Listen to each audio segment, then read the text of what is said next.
He really just wants the best, wants his dad to, you know, kind of maybe takes away a little bit of the worry while he's on the road. And maybe he felt like he didn't really need the dog anymore.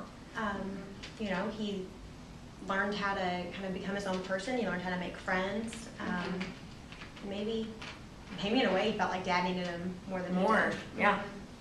Well, I think especially after, you know, his dad had kind of approached his mom about, you know, reconciling, And he heard, and his mom, you know, said no thank you. Yeah. And, you know, maybe he felt just some sympathy for his father, and it was a gesture of goodwill, I guess, on his part. Yeah. And do you want to move on and look at the pictures that you Should made? we do the pictures? Yeah. Okay. My skills. The first picture that I came with, that I highlighted what I liked about the story, was the lunchbox. And we've kind of talked about this before. He built an alarm lunchbox to keep the lunch thief out, which showed his creativity. And we just talked about how he actually went to the store, he went to the library and got a book and learned on his own how to make an alarm system. And then he went to the hardware store and he actually used the $20 that his dad had given him. You know, so that was like an important $20. He was resourceful, and he was he was creative, and he was independent, and so that was one aspect about the lunchbox that I really liked. The other part, just when it came to actually catching the lunchbox thief, how in the end he didn't want the thief caught because he knew it would bring trouble for that person. He said, I don't want trouble. You know, he didn't want trouble for somebody else because he knew that wouldn't make him feel better. So. And he said, you know, I don't know if he said I have to see that person every day or I still have to be in school with him every day, but, you know, I think that kind of just shows that Lee is kind of empathetic and kind of, I think throughout the book, Lee really considers other people's feelings. You know, like, he didn't want to get the lunchbox thief in trouble. He was worried about his dad, gave his dad a dog, and then I just had a third one.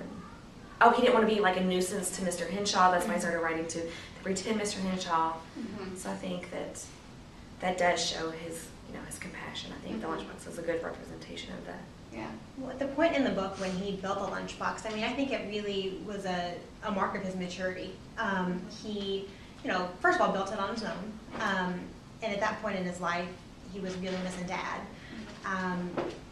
And then it showed, you know, his emotional maturity when he decided not to catch the thief.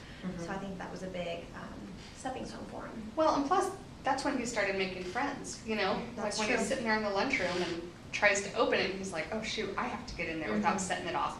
Sets it off, and all of a sudden, all the kids want to be his friend, you know, learn how he did it, and they thought it was cool. So I thought that was interesting because too. throughout the entire book, he had trouble making friends. So it was, you know, it's a good icebreaker. Like, that kid's cool. Exactly.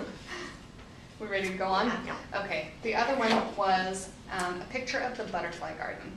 And this book kind of had a somber tone throughout the whole thing. This kid that has just been struggling, living with his mom, living in a tiny house. She's working crazy hours. He can't make friends, all of this. But then he is out for a walk one day and just stumbles onto the butterfly garden, the butterfly forest. And, you know, I think probably only 1 or 2 pages was dedicated, if that, to the butterfly garden. But that was his refuge, and that's where he found his little moment of peace and tranquility, and he actually, you know. Well, I thought it was interesting that, you know, he visited the butterfly garden for the first time when he was really upset about his dad. And then he went back to it again at the very end of the book with his friend, and there were only, it said 3 or 4 butterflies left, and that was right before his dad came home. So maybe, you know, he didn't necessarily need the peace and, you know, tranquility of that garden anymore when he worked things out with his dad and he made had friends. his new friend. Yeah, that's a good connection that I hadn't thought of. Okay. So. Very nice pictures. Do you want to move on to? Yeah, so we could either do you want to do connectors? Sure. Okay, so the first, let's talk about something else while it's on in. Sorry.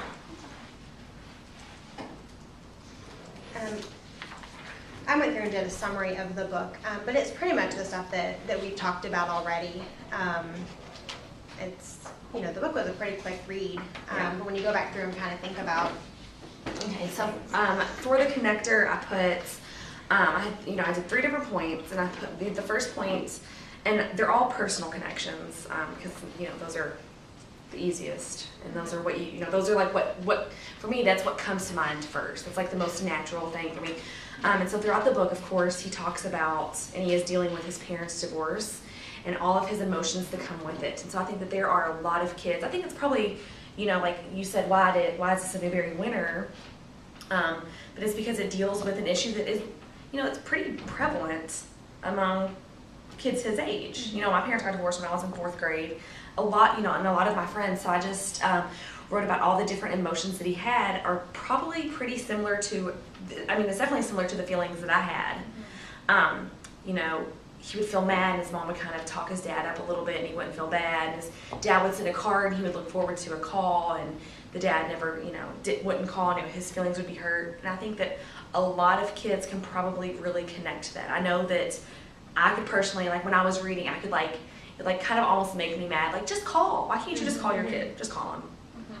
So I think a lot of people can probably connect, and I think that there's probably a lot of dads, if a kid was reading this book and the dad, kind of read it with him, if the parents were divorced, a dad and a mom could both really take away from that. I put in my stuff that the mom always talks positively about the dad. And that is something that I think a lot of divorced parents could take away from that. Like, don't bash it's still your dad. Don't bash him. You might not, mama might not like him, but it's still the kid's dad. So that is one of the big connections that I made from the book. Yeah, when there are kids reading this book, I think that they might feel a lot better about their situations, especially with divorced parents, if they can see that, even if it's a fictional character, someone else is going through this. And to watch how he dealt with it might give them ideas about how they can deal with it too. Well, for me, a long time, I never wanted to be mad at my dad. So I think it's good because you can see Lee be mad. And I remember when I was younger, my mom would always say, it's okay to be mad at him. If you want to, and of course she wanted me to be mad at him. But nonetheless, I think it's good for kids because I think a lot of times you don't want to be mad at your parents. And so it's good for kids to be able to see that it's okay to be mad. And then also, if you're mad, start a journal and write a journal about it. And that's what I loved about this. Yeah. Just that he was able to get everything out. Yeah. In a healthy way. Yeah, and how great, if we could read this book with our kids in our classrooms, what a great intro both to friendly letter writing and to journaling. That's true. Good examples on that. Yeah. And then the second connection that I made was with Lee being in a new school, he kind of had difficulty creating bonds and friendships and, relationships with other students. Of course, when he made the lunchbox, then everything kind of changed for him. But there was a long period of time where he was the new kid and he didn't have any friends. And I think that is something that anybody reading this book at some point, not everybody, not necessarily that I don't have any friends, but there are definitely points where if you're the new kid, you feel awkward and, things are just uncomfortable. Lonely. And so I used that as one of my connectors because I thought it was an important part of Lee's growing up. And again, it's a good example, if kids are reading it, they can see what he did and maybe take example from that. Throughout my whole life, I went to school with the same people. And when I got to college, I had to learn how to make friends all over again. And I'm still not very good at it, just because I'm a more reserved person. And, I can definitely connect with that. But, I just thought of this. Lee didn't necessarily have a lot of friends, but he did have Mr. Henshaw, who I think, he's pretty close to. It's probably one of his better friends for, a large portion of the book. And then he also had the, was he like the maintenance man or the janitor? And that was kind of good. Maybe not necessarily a friendship. It was a friendship, but also it's like a good father figure. Because I think there was a couple of times where he would, he said something, I can't exactly remember Lee thought it was funny when everybody was throwing their retainers away. I thought there were a couple of really really positive examples of, what's his name, Mr. Farnsley? I think I have it on this tab. Something with an F. I don't know, it's Mr. Henshaw. Mr. Fridley? I